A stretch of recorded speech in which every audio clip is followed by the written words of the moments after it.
Fala pessoal, tudo bem?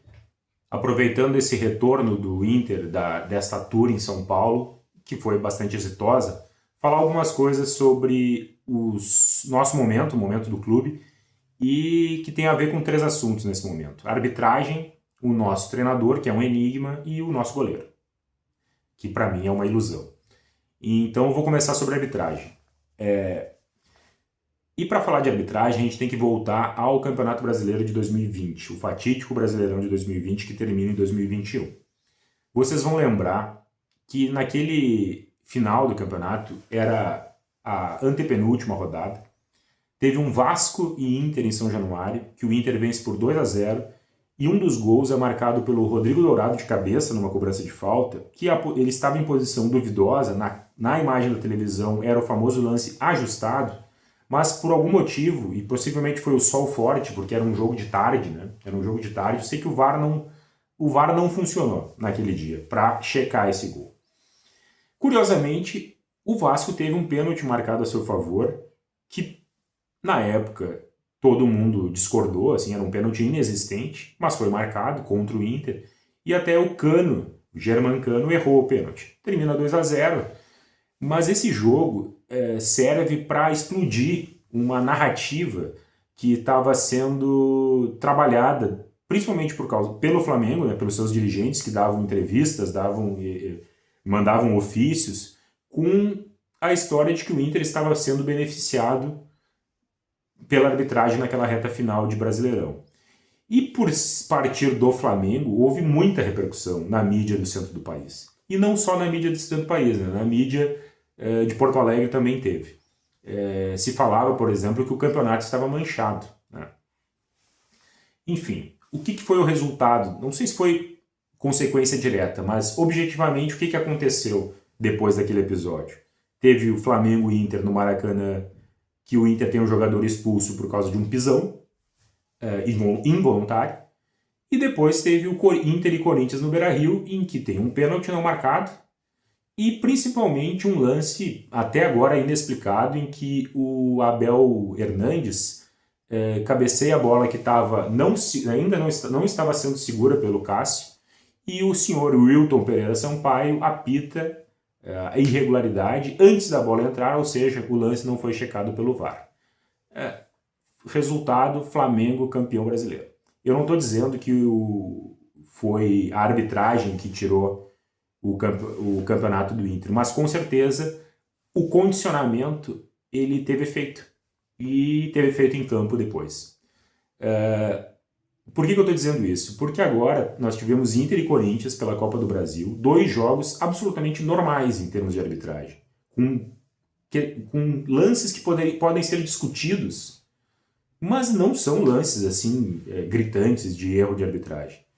No Beira-Rio teve um pênalti para o Inter que, olha, infelizmente, no futebol brasileiro aquele pênalti se marca. Mas eu não achei pênalti contra o Corinthians, e para mim foi um jogo normal. Só que o que se fez nos dias que se seguiram o jogo do Beira-Rio foi muito parecido. Dirigente do Corinthians reclamando e a mídia do centro do país basicamente apenas falando de arbitragem. Esse foi o principal assunto. Aí vai para o jogo da Arena do Corinthians, o jogo da volta, o gol do Inter, a jogada que tem um empurrão lá, uma disputa de bola, é absolutamente normal no futebol, que é um esporte de contato. E se for levar tão ao pé da letra essas questões, o primeiro gol do Corinthians, a falta do Bernabé não é falta, e o jogador que sobe para cabecear, que estava impedido, ele claramente atrapalha a visão do goleiro do Inter. Então poderia ser marcado impedimento, mas não foi marcado impedimento. Então, mas o que ficou pela fala do treinador e pela repercussão da mídia é que o Corinthians saiu prejudicado pela arbitragem. E quando eu falo repercussão, eu sei que eu acompanhei muitos canais no YouTube ou na televisão, e eu sei que muitos jornalistas questionaram a reclamação, foram contra, discordaram da reclamação do Corinthians. Mas o que me chama a atenção é a repercussão que se dá ao tema de arbitragem quando quem reclama é um Corinthians, é um Flamengo, é um clube do centro do país. Nós tivemos agora Palmeiras e Inter 0-0 pelo Brasileirão, e ali teve dois lances que teve um pisão, né? Porque depois daquele jogo do Flamengo e Inter no Brasileirão de 2020, eu sinceramente vi raras vezes em que um pisão involuntário foi vermelho direto. Até o PC Oliveira ali argumenta no Sport TV que para ser expulso tem que ser uma coisa deliberada, tem que ser aquela coisa que fica evidente que foi intencional. E eu até dou de barbada que o lance do Palmeiras não foi intencional. O jogador está disputando a bola, o Félix Torres do Inter dá um carrinho, enfim, o cara... Esse até dou de barbada. Mas o lance do Barbosa na cabeça do Carboneiro, sinceramente, é uma vergonha dizer que foi sem querer. Infelizmente, a gente sabe como é que é o jogador, né? É aquela coisa da malandragem de querer machucar. Ali tem um pisão na cabeça, né? Então o VAR poderia ter chamado. Mas, enfim, o que eu quero, meu ponto nem é esse. Eu não acho que o Inter foi prejudicado contra o Palmeiras. Eu acho que é um lance que o juiz erra. Eu acho que para mim, o juiz erra. A minha questão é a repercussão. Eu, sinceramente, não vi tanta repercussão de arbitragem nesse lance, nesse jogo, como foi contra o Corinthians. Então, qual é o meu ponto? Eu, como torcedor, é claro que às vezes eu acho, muitas vezes, que meu time está sendo roubado e está sendo prejudicado. Mas, objetivamente, o que acontece é que a mídia, os caras que têm mais repercussão, eles contribuem muito para a confusão no futebol com a repercussão que dão sobre a arbitragem. Eu tenho essa tese, assim, de que a nossa arbitragem, claro, ela é ruim, mas muito do problema da arbitragem brasileira é o quanto se fala de arbitragem pelos jornalistas, né? A gente tem comentarista de arbitragem. Então, se a gente deixasse o jogo correr mais e aceitasse que muitas vezes os juízes erram, os árbitros erram, talvez a arbitragem parecesse melhor.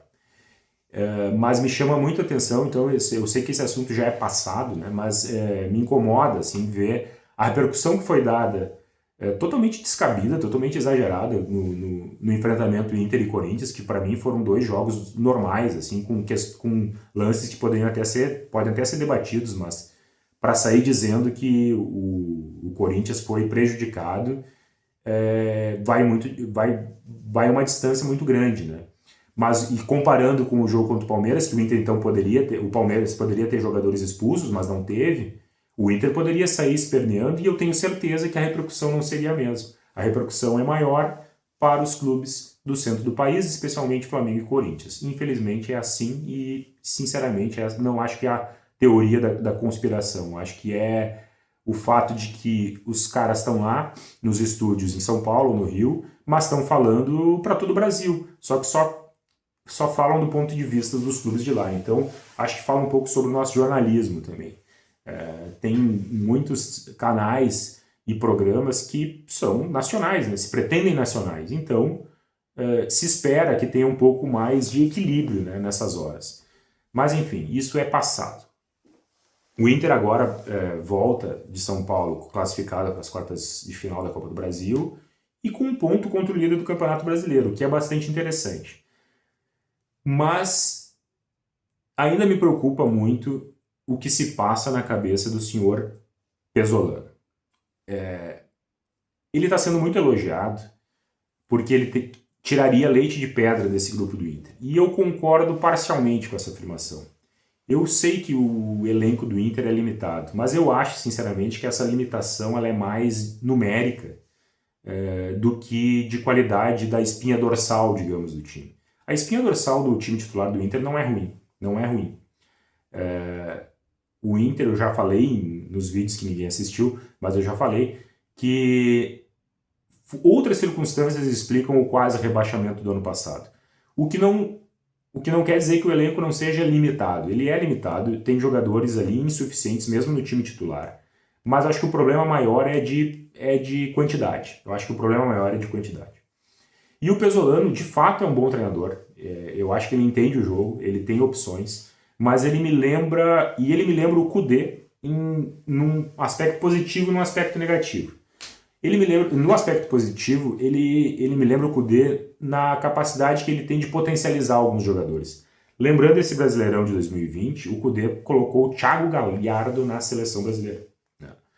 E o Pesolano tem pegado alguns jogadores, como, vamos ver, o Bruno Gomes, o próprio Bernabé, e tem encontrado, de forma bastante criativa e inteligente, formas desses caras jogarem que estão se tornando destaques e grandes jogadores do Inter, né? Então, eu acho que eles têm... O Pesolano é um cara que tem essa característica, assim como o Cudê tinha.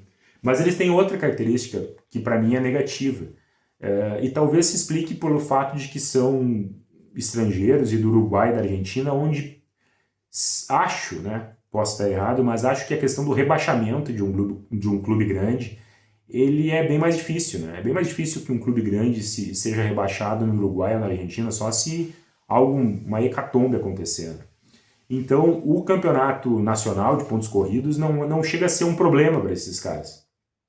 Só quando eles vêm para o Brasil, é um problema, que é um campeonato de 20 clubes, em que 4 são rebaixados, e o equilíbrio é muito forte. O equilíbrio é muito forte. Então, só que nesses campeonatos parece que eles não se dedicam tanto quanto no mata-mata, e nos pontos corridos eles vão muitas experimentações. Eu falei em vídeos anteriores que nós estávamos aí lá pela 15ª rodada e o Pesolano ainda fazendo testes na equipe. E eu acho, assim, por isso que eu discordo parcialmente da tese de que ele tira leite de pedra do nosso time. Se bem é verdade que ele realmente consegue fazer um elenco limitado competir, também é verdade que é por culpa do Pesolano que a gente desperdiçou pontos importantíssimos, principalmente dentro do Beira-Rio. Eu cito 4 jogos, especialmente. Atlético Paranaense na estreia, Palmeiras também na estreia, Mirassol, os 3 primeiros, assim. Nesses jogos, assim, eles são muito parecidos, e eu já falei isso outras vezes, na postura do Inter, né?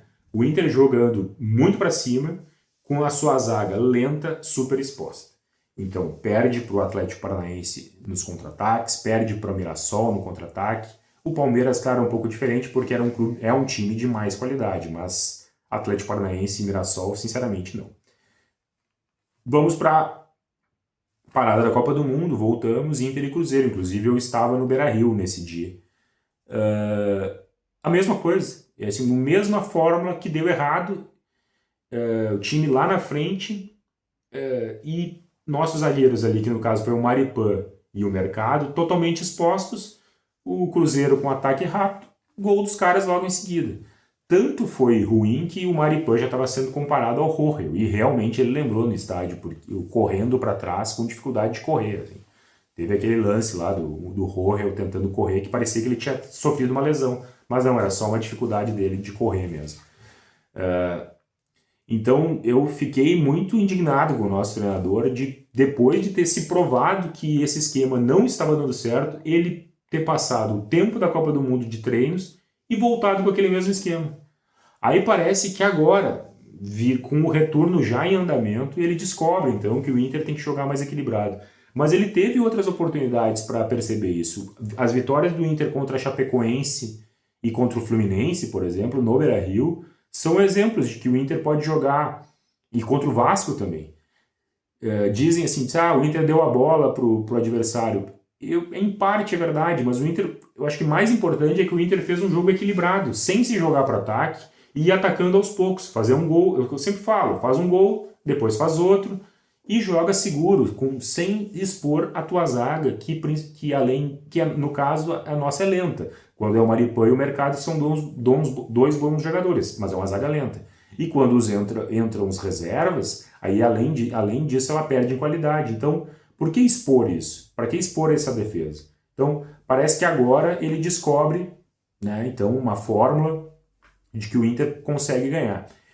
Eu espero que continue assim.